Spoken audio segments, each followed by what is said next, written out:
Okay, દાખલા number જોઈ શકો છો 53 છે. સિલ્વર ધાતુના ફોટો ઇલેક્ટ્રિક અસરના પ્રયોગમાં ફોટો ઇલેક્ટ્રોનનું ઉત્ક્ષેપણ અને વિદ્યાર્થી મિત્રો રિજેક્શન એટલે બહાર નીકળે છે ત્યારે 0.35 વોલ્ટેજ લાગુ પાડવાથી તે રોકાઈ જાય છે. રેડી, રોકાઈ જાય છે એટલે ગતિ ઉર્જા આપી દીધી છે કે ભાઈ ઉત્સર્જન થાય છે એનું આટલું જો વોલ્ટ આપે તો એ રોકાઈ જાય છે. અને જ્યારે વી કિરણ વિદ્યાર્થી મિત્રો ખાસ યાદ રાખો, તરંગ લંબાઈ આપી છે 256.7 નેનોમીટર વાપરવામાં આવે ત્યારે સિલ્વર ધાતુનું કાર્ય વિધેય ખાસ યાદ રાખજો, કાર્ય વિધેય વિદ્યાર્થી મિત્રો શું છે ગણવાનું છે. ઓકે સર, એક અમને આ વસ્તુ તમને બેઝિક થી ખબર છે અને અમને પહેલેથી આ વસ્તુમાં અમે જે કાર્ય વિધેય ને બધી આપણે ઉર્જા સાથેનું એક મેં તમને તાલમેલ બેહારી દીધો છે. શું કે ભાઈ કુલ ઉર્જાની વાત કરે તો અહીંયા આપણે જ્યારે ઉર્જાની વાત કરતા ઉર્જા ઓકે, ઉર્જાનો આપણો ફેરફાર જ્યારે જોયો તો ઉર્જા કેટલા ભાગમાં વહેંચાયેલી હોય? એક તો કાર્ય વિધેય, રેડી, કાર્ય વિધેય, ઓકે, અને બીજું વિદ્યાર્થી મિત્રો અડધી ઉર્જા છે એ ગતિ ઉર્જા સ્વરૂપે. થિયરીમાં વ્યવસ્થિત રીતે આપણે સમજાયેલું હતું તો મને નથી લાગતું કે આમાં કોઈને કાંઈ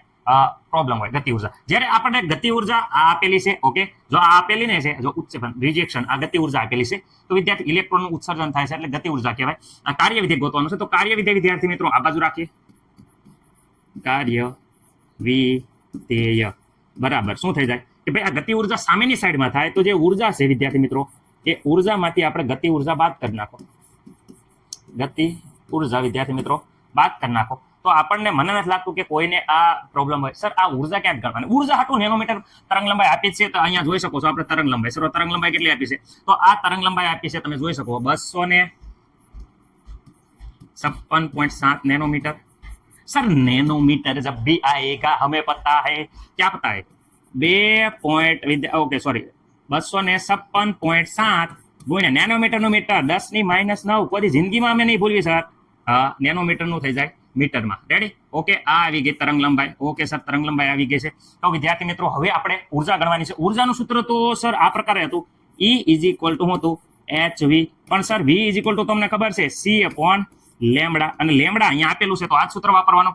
ચલો E = તો બધાને ખબર પડી ગઈ છે c/લેમ્બડા. ઓકે, પ્લાન્ક અચળાંક જો આપણો પ્લાન્ક અચળાંક s ની વેલ્યુ હું તમને કહી દઉં છું 6.626 ગુણ્યા 10⁻⁻34 joule into second. Okay, joule into second બધાને ખબર છે. સી પ્રકાશની તરંગ લંબાઈ બધાને ખબર છે. અહીંયા લખી નાખો ડાયરેક્ટ પ્રકાશની ગતિ શૂન્ય અવકાશમાં. બોલવામાં થોડુંક મિસ્ટેક થઈ જાય પણ વિદ્યાર્થી મિત્રો કહેવાનો ભાવાર્થ તમે સમજી જતા હશો. Ready, okay. સી દર ફેલ આપણને ખબર છે 3 × 10⁸ એ પણ મીટર પ્રતિ સેકન્ડ. ઓકે, તરંગ લંબાઈ વિદ્યાર્થી મિત્રો જોઈ શકો છો અહીંયા મીટરમાં આપી છે. કેટલી છે? 256 વિદ્યાર્થી મિત્રો ખાસ યાદ રાખજો 0.7 ગુણ્યા 10 વિદ્યાર્થી મિત્રો -9 मीटर. ओके, होले होले आ जाएगा सब कुछ. रेडी, होले होले प्यार नहीं हो जाएगा, होले होले सब कुछ आ जाएगा. रेडी, ओके, चलो રેડી. હાલો હવે અહીંયા વ્યવસ્થિત રીતે આપણે કેલ્ક્યુલેટરમાં જવાબ મેળવવાનો છે વિદ્યાર્થી મિત્રો. તો આની વિદ્યાર્થી મિત્રો ગણતરી કરશો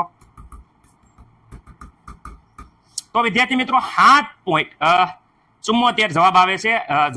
જોઈ લીજો તમે 7.74 વિદ્યાર્થી મિત્રો 74. તમે એકવાર કેલ્ક્યુલેટરમાં ખાસ કરીને જોઈ લેજો.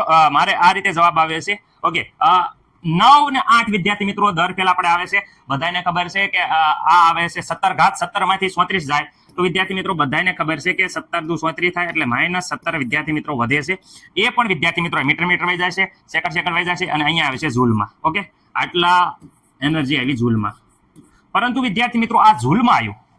આપણે અહીંયા વિદ્યાર્થી મિત્રો જે એનર્જી આપી છે એ વિદ્યાર્થી મિત્રો ઇલેક્ટ્રોન વોલ્ટમાં આપી છે. કેમાં આપી છે? ઇલેક્ટ્રોન વોલ્ટમાં આપી છે. ઓકે, ઇલેક્ટ્રોન વોલ્ટમાં આપી હોય તો વિદ્યાર્થી મિત્રો હમણાં આપણે બધાને ખબર છે કે 1 વોલ્ટ ઇલેક્ટ્રોન વોલ્ટ બરાબર 1.60. આગલા દાખલામાં જોઈ લીધું હતું 602 ગુણ્યા 10⁻⁹ વિદ્યાર્થી મિત્રો જૂલ.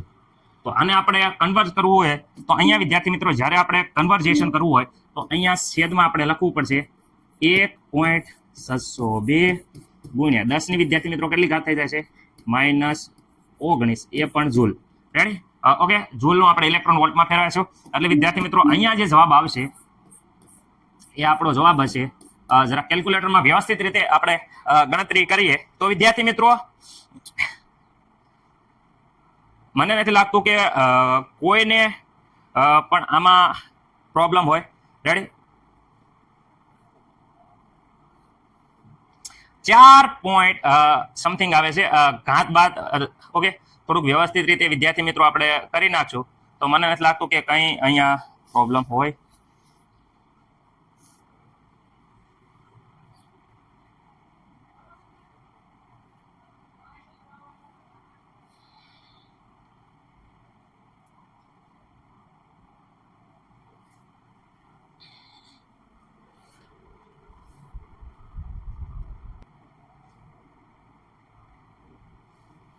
ઓકે, તો અહીંયા આપણો જવાબ આવે છે વિદ્યાર્થી મિત્રો 7.74.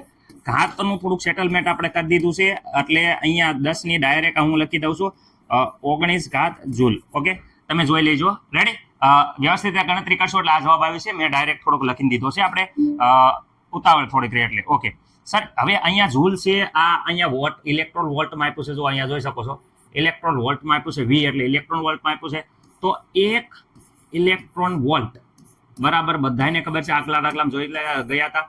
1.02 ગુણ્યા 10⁻⁻19 જૂલ.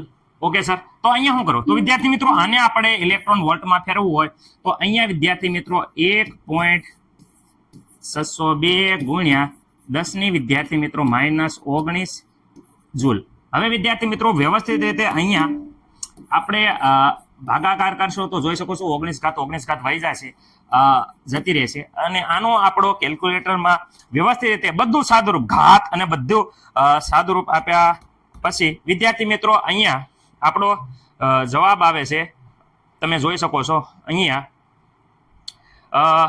4.8338 આવે છે. ખાસ યાદ રાખજો 4.8338 ઇલેક્ટ્રોન વોલ્ટ.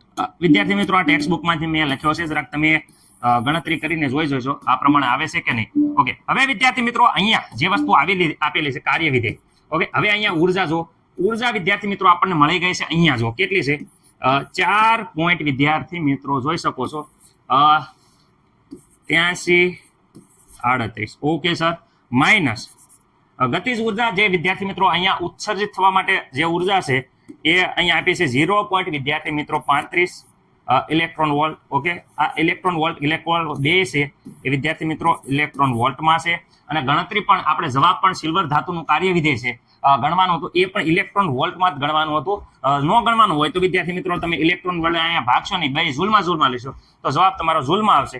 આમાંથી વિદ્યાર્થી મિત્રો તમે બાદબાકી કરશો તો વિદ્યાર્થી મિત્રો 4.48 સમથિંગ આવશે, નિયર બાય 4 વિદ્યાર્થી મિત્રો 48. રાઈટ? એપ્રોક્સિમેટલી આટલો આવવો પડે. આ વિદ્યાર્થી મિત્રો આપણે થઈ ગયો કાર્ય વિધેય. રેડી? આ મને નથી લાગતું કે કોઈને કઈ પ્રોબ્લેમ હોય. કોનું? તો સિલ્વર ધાતુનું. કોનું ધાતુ? વિદ્યાર્થી મિત્રો એજી ધાતુ માટે.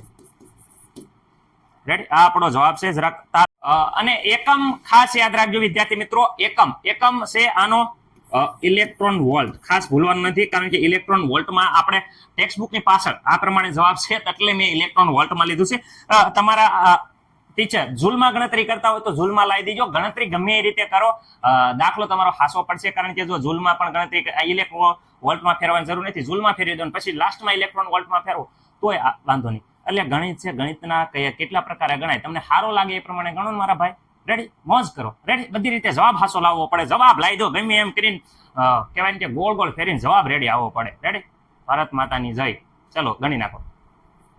ભૂલ હોય તો જોઈ લીજો.